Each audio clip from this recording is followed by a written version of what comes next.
Hello friends, എല്ലാവർക്കും സുഖമോദേവി സീരിയലിൻ്റെ ഇന്നത്തെ എപ്പിസോഡിൻ്റെ റിവ്യൂയിലേക്ക് സ്വാഗതം. അങ്ങനെ ഋഷിയാണെങ്കിൽ തന്നെ തടവിലിട്ടിരിക്കുന്ന ഗുണ്ടകളുടെ കയ്യിൽ നിന്നും രക്ഷപ്പെടാനായിട്ട് ശ്രമിക്കുന്നുണ്ടെങ്കിലും പ്രകാശ് എത്തി ഋഷിയെ അടിച്ചു വീഴ്ത്തുന്നതുകൊണ്ട് തന്നെ ഋഷിക്ക് അതിന് കഴിയുന്നില്ല. അങ്ങനെ നന്ദനെ പോലെ തന്നെ ഋഷിയെയും കടത്തിക്കൊണ്ട് വന്നിരിക്കുന്നത് പ്രകാശാണ് എന്നുള്ള ഒരു ഞെട്ടിക്കുന്ന സത്യം വെളിപ്പെടുന്നു. പിന്നീട് നന്ദൻ്റെ അടുത്തെത്തുന്ന പ്രകാശ്, ഞാൻ ഇവിടേക്ക് വരുന്ന വഴിക്ക് ഋഷിയുടെ പ്രേതത്തെ കണ്ടു എന്നും പ്രേതത്തെയും ഭൂതത്തെയും ഒന്നും എനിക്ക് ഒരു വിശ്വാസമില്ലായിരുന്നു. പക്ഷേ ഇന്നിപ്പോൾ ഋഷിയുടെ ആത്മാവിനെ നേരിട്ട് കണ്ടതോടുകൂടി എൻ്റെ ആ വിശ്വാസമൊക്കെ തെറ്റായിരുന്നു എന്ന് മനസ്സിലായി എന്നെല്ലാം പറഞ്ഞുകൊണ്ട് നന്ദനെ ഭയപ്പെടുത്തുന്നു. തൻ്റെ കൈകൊണ്ട് തന്നെയാണ് ഋഷി മരിച്ചിരിക്കുന്നത് എന്നറിയാവുന്ന നന്ദനാണെങ്കിൽ അത് കേട്ട് വല്ലാതെ ഭയപ്പെടുകയും ചെയ്യുന്നുണ്ട്. പ്രകാശനും അത് തന്നെയാണ് വേണ്ടത്. ഋഷിയെയും നന്ദനെയും തടവിലിട്ട് വലിയൊരു ഗെയിം തന്നെയാണ് അതിൽ അയാൾ ഇതിനകം പ്ലാൻ ചെയ്തിരിക്കുന്നത്. ഋഷിയുടെ ആത്മാവ് നന്ദനെ അന്വേഷിച്ച് പുറകെ തന്നെയുണ്ടെന്നും അതുകൊണ്ട് സൂക്ഷിക്കണമെന്നെല്ലാം പറഞ്ഞുകൊണ്ട് നന്ദൻ്റെ ആ ഭയം ഇരട്ടിയാക്കാനും പ്രകാശ് ശ്രമിക്കുന്നുണ്ട്. ഋഷിയെ എങ്ങനെ അറിയാമെന്ന് നന്ദൻ ഇതേ സമയം സംശയത്തോടെ ചോദിക്കുമ്പോൾ ഋഷിയുടേത് വലിയ കോളിളക്കം സൃഷ്ടിച്ച ഒരു കേസായിരുന്നതുകൊണ്ട് തന്നെ പത്രത്തിലും ടി വിയിലൊക്കെ വാർത്ത വന്നിരുന്നല്ലോ, അങ്ങനെ അറിയാമെന്ന് പ്രകാശ് പറയുന്നു. ഏതായാലും പ്രകാശിൻ്റെ ആ തന്ത്രം നന്ദൻ്റെ മുന്നിൽ ഏൽക്കുകയാണ് ചെയ്യുന്നത്. പിന്നീട് പ്രഭാവതി വിളിച്ചു പറഞ്ഞ കാര്യങ്ങൾ മുഴുവൻ രാധിക ദേവികയെ അറിയിക്കുന്നു. നന്ദൻ്റെ മോൻ്റെ കാര്യത്തിൽ മോള് ഉഴപ്പ് കാണിക്കുന്നുണ്ടെന്നൊക്കെയാണ് പ്രഭാവതി പറയുന്നതെന്ന് പറയുമ്പോൾ ദേവിക അത് കേട്ട് തകർന്നു പോകുന്നുണ്ട്. കാരണം നന്ദുവിനെ കണ്ടെത്താൻ വേണ്ടിയിട്ട് താൻ എത്രത്തോളം ശ്രമിക്കുന്നുണ്ട് എന്നുള്ള കാര്യം ഇവരാരും മനസ്സിലാക്കുന്നില്ലല്ലോ എന്നോർത്ത് വല്ലാതെ തന്നെ തകരാണ് ദേവിക. നന്ദുവിനെ കണ്ടെത്തുക എന്നുള്ളതാണ് ഊണിലും ഉറക്കത്തിലും തൻ്റെ ചിന്തയെന്നും അത് ആരെയും ബോധ്യപ്പെടുത്തി സർട്ടിഫിക്കറ്റ് വാങ്ങേണ്ട ആവശ്യം എനിക്കില്ല എന്നും ദേവിക പറയുന്നു. എന്തായാലും ശാരികയാണെങ്കിലും കട്ട സപ്പോർട്ടുമായിട്ട് ദേവികയുടെ കൂടെ തന്നെയുണ്ട്. തുടർന്ന് താൻ ദേവികയോട് പറഞ്ഞത് കുറച്ച് കടുത്തു പോയി എന്ന് മനസ്സിലാക്കുന്ന രാധികയാണെങ്കിൽ അവളോട് മാപ്പ് ചോദിക്കുന്നു.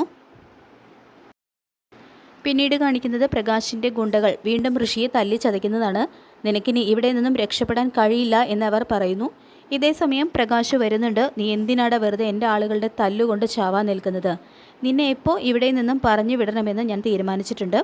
അതിനു മുൻപ് നീ എത്രയൊക്കെ ശ്രമിച്ചാലും നിനക്ക് ഇവിടെ നിന്നും രക്ഷപ്പെടാൻ കഴിയില്ല. അല്ലെങ്കിൽ തന്നെ നീ മരിച്ചവനാണ്. അതുകൊണ്ട് നിന്നെ കൊന്നാലും അത് നന്ദൻ്റെ തലയിലേ വരൂ. അതുകൊണ്ട് ഇവിടെ നിന്നും രക്ഷപ്പെടാൻ ശ്രമിക്കാതെ ഞാൻ പറയുന്നത് അനുസരിക്കുന്നതാണ് നിനക്ക് നല്ലത് എന്ന് പറഞ്ഞുകൊണ്ട് പ്രകാശ് ഋഷിയെ ഭീഷണിപ്പെടുത്തുന്നു.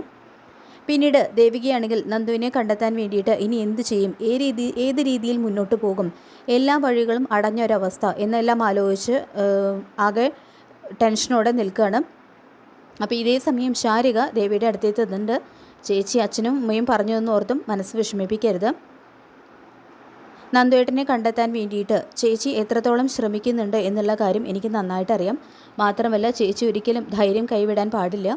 ഒരു കണക്കിന് നന്ദേട്ടനെ കാണാതായത് നന്നായി എന്നെല്ലാം ശാരിക പറയുമ്പോൾ അത് കേട്ട് ഞെട്ടുന്ന ദേവികയാണെങ്കിൽ അതെന്താ ശാരി നീ അങ്ങനെ പറഞ്ഞതെന്ന് ചോദിക്കുമ്പോൾ, അല്ല ചേച്ചി, ഇങ്ങനൊരു കാര്യം ഉണ്ടായതുകൊണ്ടാണല്ലോ ഇപ്പോൾ നന്ദേട്ടൻ്റെ അമ്മയുടെയൊക്കെ തനി നിറം നമുക്ക് മനസ്സിലാക്കാൻ കഴിഞ്ഞത്. അവർക്ക് എന്നും അവരുടെ മോനോട് മാത്രമേ സ്നേഹമുള്ളൂ. ചേച്ചി എന്തൊക്കെ ചെയ്താലും അതിലൊന്നും അവരൊരു ആത്മാർത്ഥതയും കാണുന്നില്ല. നന്ദേട്ടനുമായിട്ട് പിണങ്ങി ഇറങ്ങി പോന്നിട്ടും അവർക്കൊരാവശ്യം വന്നു എന്നറിഞ്ഞപ്പോൾ ചേച്ചി അവരുടെ കൂടെ നിന്നില്ലേ? എന്നിട്ടും അവർക്കതൊന്നും മനസ്സിലാക്കാൻ കഴിയുന്നില്ല. ചേച്ചി കേസിൻ്റെ കാര്യത്തിൽ ഉഴപ്പുന്നു എന്നൊക്കെയാണ് പറഞ്ഞാണ് അവർ കുറ്റപ്പെടുത്തുന്നത്.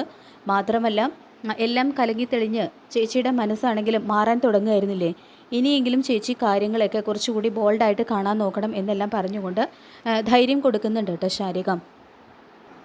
എന്തായാലും ഇനി നന്ദേട്ടൻ തിരികെ വന്നാലും ചേച്ചി നന്ദേട്ടൻ്റെ കൂടെ ഒരു ജീവിതം തുടങ്ങരുത് എന്ന് തന്നെയാണ് എൻ്റെ അഭിപ്രായമെന്നും ശാരിക പറയുന്നു. തുടർന്ന് ഏതായാലും ആരായിരിക്കും നന്ദുവിനെ എസ്തപ്പാഞ്ചേട്ടൻ്റെ വീട്ടിൽ നിന്നും കടത്തിക്കൊണ്ട് പോയത് എന്ന് ദേവിക ചോദിക്കുമ്പോൾ ആരായാലും അതിന് പിന്നിൽ വ്യക്തമായിട്ടുള്ള ഒരു ഉദ്ദേശം അയാൾക്കുണ്ടായിരിക്കും എന്ന് ശാരികയും പറയുന്നു. ഏതായാലും SP കണ്ട് വീണ്ടും അന്വേഷണത്തിൽ പുരോഗതിയൊന്നുമില്ല എന്ന് അറിയിക്കാനും ദേവിക തീരുമാനിക്കുന്നുണ്ട്. പിന്നീട് രജനി മുറ്റമടിച്ചു വരാൻ തുടങ്ങുന്ന സമയത്ത് വീടിൻ്റെ വരാന്തയിൽ ആരോ മൂടിപ്പൊതിച്ചിറങ്ങുന്നത് കണ്ട് ഞെട്ടിപ്പോവാണ്. അപ്പോൾ അത് മറ്റാരുമല്ല, പ്രകാശ് തന്നെയാണ്. വീണ്ടും എന്തോ ഒരു പദ്ധതി ആസൂത്രണം ചെയ്തുകൊണ്ട് തന്നെയാണ് അയാൾ വന്നിരിക്കുന്നത് എന്നുള്ള കാര്യം ഉറപ്പാണ്. പരോളിൽ നിന്നും ഇറങ്ങിയെന്നും ഞാനിപ്പോൾ ഒരു പുതിയ മനുഷ്യനാണെന്നും മാത്രമല്ല നന്ദൻ്റെ കാര്യങ്ങളൊക്കെ അറിഞ്ഞിട്ടാണ് എൻ്റെ വരവെന്നും നിങ്ങൾക്കൊരു രക്ഷകനായിട്ടാണ് എൻ്റെ വരവിൻ്റെ ഉദ്ദേശം എന്നെല്ലാം പറഞ്ഞുകൊണ്ട് ഒരു നിഷ്കളങ്കനെ പോലെയാണ് അയാൾ അഭിനയിക്കാനായിട്ട് പോകുന്നത്. ഏതായാലും അരുന്ധതിയുമായിട്ട് ബന്ധപ്പെട്ട ഒരു ഫ്ലാഷ് ബാക്ക് പ്രകാശനുണ്ട്. അങ്ങനെ അരുന്ധതിയോട് കടുത്ത ഒരു പ്രതികാരം തന്നെയാണ് പ്രകാശനുള്ളത്. മാത്രമല്ല ചന്ദ്രോത്തുകാരോടും പകയുണ്ട്. അപ്പോൾ നന്ദൻ്റെയും ഋഷിയുടെയും കാര്യങ്ങളെല്ലാം മനസ്സിലാക്കി അവസരം മുതലെടുത്ത് ഒരേ സമയം രണ്ടു കൂട്ടരോടുള്ള തൻ്റെ പ്രതികാരം തീർക്കുക എന്നുള്ള ഒറ്റ ലക്ഷ്യവുമായിട്ടാണ് അയാൾ വന്നിരിക്കുന്നത്. ഇനി അയാൾ ആരെയാണ് ഇതിനു വേണ്ടിയിട്ട് കൂട്ടുപിടിച്ചിരിക്കുന്നത് എന്നുള്ള ഒരു രഹസ്യം മാത്രമേ വെളിച്ചത്ത് വരാനുള്ളൂ. ആദ്യമൊക്കെ പ്രകാശ് പറയുന്നത് ദേവികയും മുരളിയും ഗിരീഷും ഒക്കെ വിശ്വസിച്ചാൽ കൂടിയും വൈകാതെ തന്നെ നന്ദൻ്റെ തിരോധാനത്തിന് പിന്നിൽ പ്രകാശിൻ്റെ കൈകളാണ്, പ്രകാശിന് വ്യക്തമായിട്ടുള്ള എന്തോ ഒരു ലക്ഷ്യമുണ്ട് എന്നുള്ള കാര്യം അവർ ഉടനെ തന്നെ തിരിച്ചറിയും. മാത്രമല്ല ഹരിസാറും അവർക്ക് എല്ലാ പിന്തുണയും നൽകിക്കൊണ്ട് കൂടെ തന്നെയുണ്ട്. അദ്ദേഹമാണ് ഋഷി മരിച്ചിട്ടില്ല എന്നുള്ളൊരു സംശയം നേരത്തെ തന്നെ കണ്ടുപിടിച്ചത്. അതുകൊണ്ട് തന്നെ പ്രകാശിനെ ചുറ്റിപ്പറ്റി എന്തോ ഒരു ഗൂഢലക്ഷ്യമുണ്ട് എന്നുള്ള കാര്യവും ഹരിസാറ് മനസ്സിലാക്കാൻ തന്നെയാണ് സാധ്യത.